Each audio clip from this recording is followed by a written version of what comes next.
Hallo zusammen, mein Name ist Moritz Brückner und das hier ist Rollstuhl-Rugby.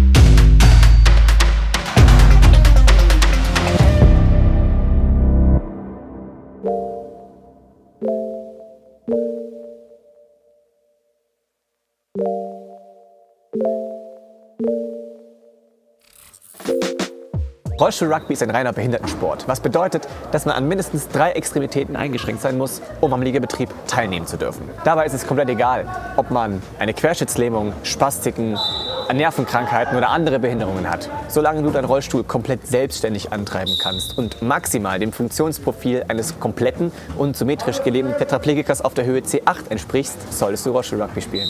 Ich beispielsweise bin seit einem Surfunfall querschnittsgelähmt und habe mir den Hals gebrochen. Das heißt, ich kann meine beiden Beine nicht bewegen und meine Hände eingeschränkt. Somit ist Rollstuhl-Rugby mein Sport. Aber wie wird eigentlich Rollstuhl-Rugby gespielt? Es gibt einen Ball, 2 Teams und jeweils 4 Spieler auf dem Feld. Gespielt werden 4 Viertel mit je 8 Minuten Spielzeit, bei der die Uhr erst läuft, wenn der Ball berührt wurde. Das Spielfeld misst an der Sideline 28 Meter und an der Endline 15 Meter. Die beiden Tore werden jeweils mit 2 Pylonen gekennzeichnet, die auf beiden Seiten 8 Meter auseinander stehen. Nur noch halbiert von der Mittellinie, der Centerline. Direkt vor ihnen befindet sich eine Art Strafraum, der Key bzw. die Zone genannt wird. Das Ziel des Spiels ist es, den Ball mit 2 Rädern seines Rollstuhls kontrolliert über die Torlinie zu bekommen. Begleitet wird das Ganze von 2 Feldschiedsrichtern und 3 Tischschiedsrichtern. Um unter all den Beeinträchtigungen eine gewisse Fairness auf dem Platz gewährleisten zu können, wird jeder Spieler am Anfang seiner Sportlerkarriere klassifiziert. Die Klassifizierung reicht von 0,5 bis 3,5 Punkten und wird aus den Muskelwerten des jeweiligen Spielers berechnet. Man kann also sagen, je höher der Wert, desto mehr Funktion hat der Sportler. Anhand des Wertes unterscheidet man 3 grobe Kategorien. A, die Low Pointer, die von 0,5 bis 1,5 Punkte reichen. Sie versuchen größtenteils Gegner zu blocken und Mitspielern den Weg freizuhalten. B, die Mid Pointer, die von 2 bis 2,5 Punkten reichen. Ihre Aufgabe ist es, den High Pointern unterstützend zur Seite zu stehen. C, die High Pointer, die von 3 bis 3,5 Punkten reichen. Sie haben die meiste Funktion und die höchste Geschwindigkeit und sind deshalb meistens die Spielmacher. Da jetzt aber Rollstuhl-Rugby kein reiner Männersport ist, werden bei weiblichen Spielerinnen als sogenannter Frauenbonus dem Klassifizierungswert noch 0,5 Punkte abgezogen. Man muss aber schon sagen, dass der Sport recht männerdominiert ist. Also, liebe Frauen, traut euch. Aber egal wie, am Ende dürfen nur 4 Sportler auf dem Platz stehen, mit einer Gesamtzahl von maximal 7 Punkten, um die Tore zu machen. Doch zum Spielen brauchen wir jetzt noch Stühle. Und davon gibt es 2 Arten. Einmal den Low-Point-Stuhl und einmal den High-Point-Stuhl.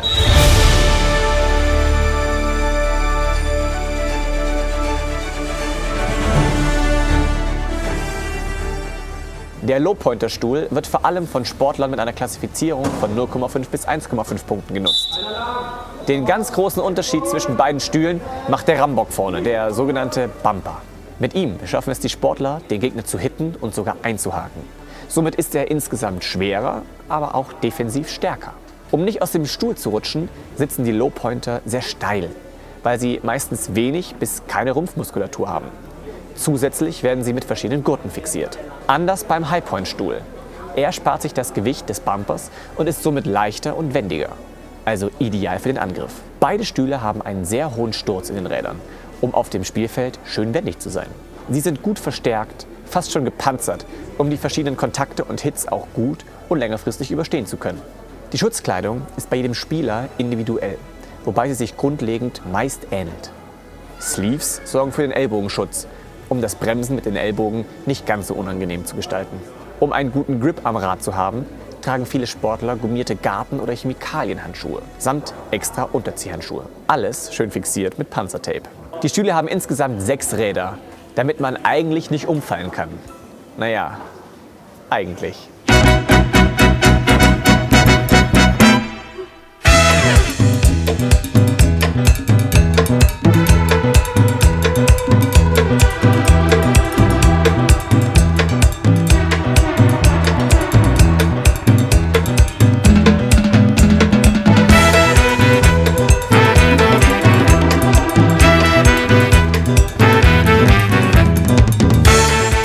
Am Ende ist aber jeder Stuhl ganz individuell eingestellt, genau so, wie der Spieler damit am besten umgehen kann.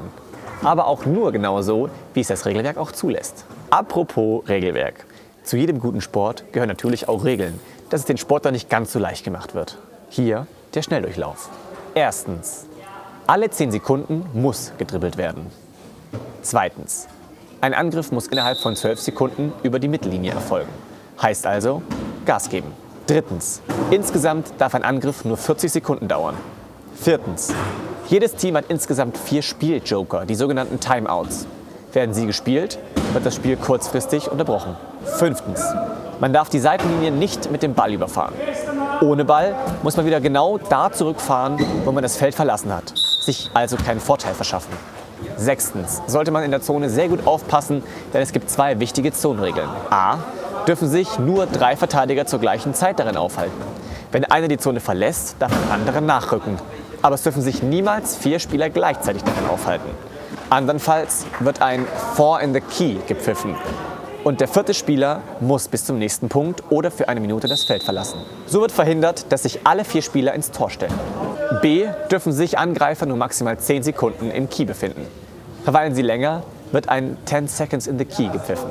Siebtens. Und die wichtigste Regel. Rollstuhl-Rugby ist zwar ein kontaktfreudiger Sport, aber Körperkontakt ist verboten. Auf dem Spielfeld treffen sich alle. Egal ob Mann oder Frau, jung oder alt, dick oder dünn. Am Ende zählt auf dem Feld nur noch eins. Bist du für mich oder gegen mich? Und wie komme ich am besten an dir vorbei? Aber eine Sache darf auf gar keinen Fall vergessen werden. Der Staff. Jede Mannschaft hat ein eigenes Team an Betreuern, die diesen Sport für viele Spieler erst überhaupt möglich machen. Sei es das Helfen beim Umziehen, das Auswechseln eines Rades oder das Aufrichten nach einem Sturz. Ohne diese Menschen gäbe es schlichtweg diesen Sport gar nicht. Doch jetzt habe die ganze Zeit nur ich erzählt. Es wäre doch mal interessant, was den anderen an diesem Sport so gefällt. Am meisten gefällt mir, dass es kracht, dass man sich auspowern kann und dass man trotzdem mit Köpfchen spielen muss. Das fällt mir auch beim Behindertensport generell auf, dass halt, es gibt nicht so einen wirklichen Sport, wo man sich so körperlich auspowern kann wie beim Rugby. Und dass es halt so zur Sache geht, ist halt echt extrem geil und das gefällt mir schon am meisten.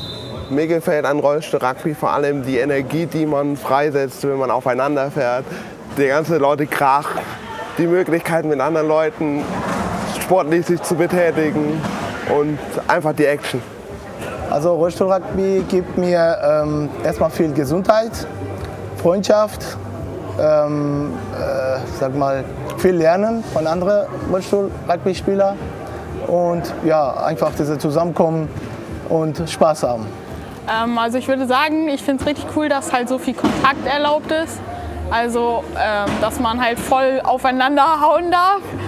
Und ja, einfach die Action und auch der Teamsport. Also man muss echt zusammenspielen, alleine bringt es halt gar nichts. Und jeder hat seine Aufgaben, das macht echt Spaß. Das, was mir am meisten gefällt, ist einfach der Teamgeist und dass es einfach auch ein Teamsport ist. Weil ich spiele ja auch selber Handball. Und das ist einfach für mich wichtig, weil ich selber damit aufgewachsen bin. Ich bin im Rollstuhl-Rugby groß geworden, mache das ja auch schon seit 20 Jahren und bin halt immer Dienstag als Sparring-Partner dabei. Also der Sport lebt natürlich besonders von den Menschen, die man bei diesem Sport trifft. Es ist eine tolle Gemeinschaft, es ist eine sehr überschaubare Community. Wenn man eine Weile dabei ist, kennt man die Leute. Man sammelt Freundschaften, man schließt Freundschaften und man freut sich natürlich, wenn man sich an den Spieltagen sieht, wenn man sich im Trainingslager sieht. Also man denkt doch gar nicht über die Behinderungen nach, die die Menschen haben, weil wir alle auf Augenhöhe sind, im wahrsten Sinne des Wortes. Und das ist was diesen Sport ganz besonders macht. Also für mich ist das so die Mischung aus dem Körperlichen und das Taktische.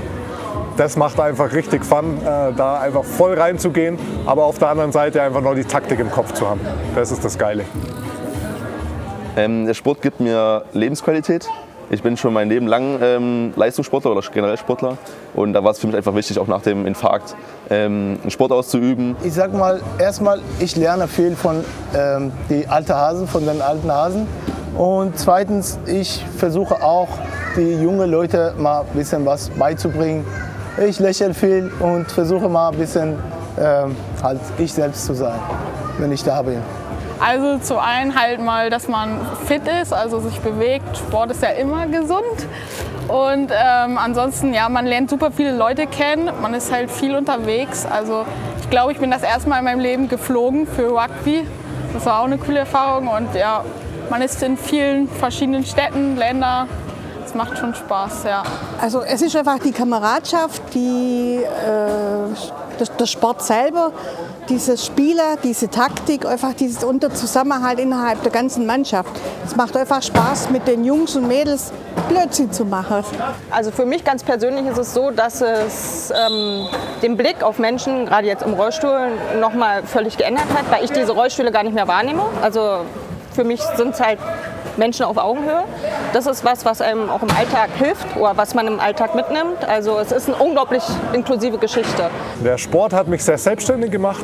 Von dem her ist es ein Hobby, ja, aber es ist auch schon mehr als ein Hobby. Auch der Austausch mit den Leuten untereinander, das ist einfach richtig cool und war von Anfang an meine große Leidenschaft. Fazit.